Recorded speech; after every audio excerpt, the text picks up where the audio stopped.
Zones criminogènes, lieux de culte et bien d'autres axes stratégiques relevant de la zone de compétence de la police nationale. Le schéma des circonscriptions d'intervention de la brigade anticriminalité Ouagadougou est prédéfini et les hommes reçoivent les dernières consignes pour la sécurisation des personnes et des biens en ce réveillon de Noël. Nous avons demandé à ce que les éléments soient très rigoureux, professionnels, courtois et fermes tout au long de cette série d'opérations qui a été entreprise depuis un certain temps dans la région du centre. Nous avons appelé également les consignes par rapport à l'usage des armes à feu, que cet usage-là soit fait dans les règles légales prescrites en la matière. Et nous avons beaucoup insisté sur le fait que nous devons porter secours et assistance à ceux qui en ont besoin lors de ces moments de fête-là. Puis les patrouilleurs embarquent et s'ébranlent.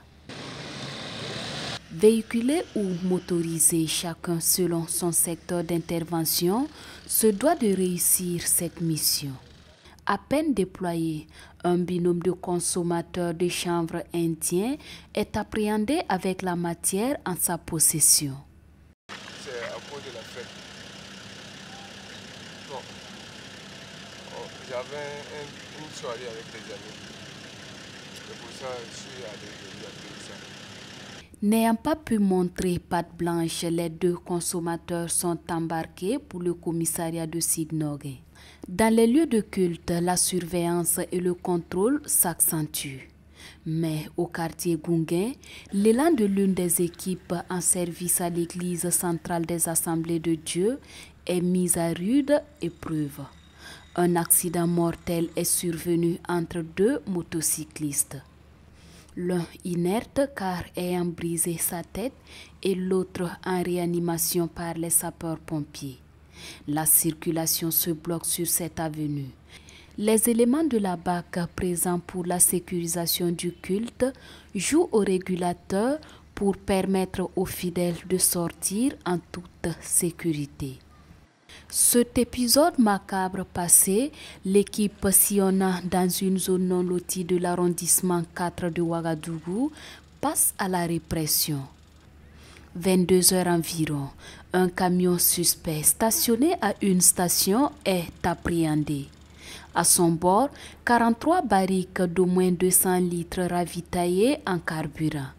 Le conducteur et ses deux apprentis, tous des Burkinabés, viennent de Yalgo dans le centre-nord.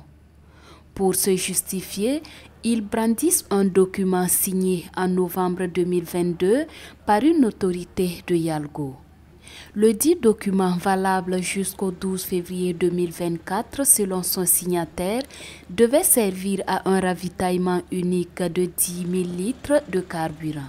Mais les éléments de la BAC restent dubitatifs et s'interrogent sur le dessein réel d'un tel ravitaillement clandestin, nocturne, dans une zone aussi difficile d'accès en ces temps d'insécurité.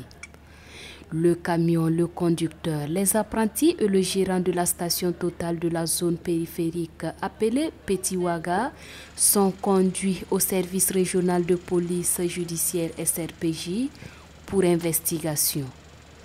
Au SRPJ, les suspects seront entendus avant d'être relaxés ou détenus en fonction de ce que l'enquête aura révélé.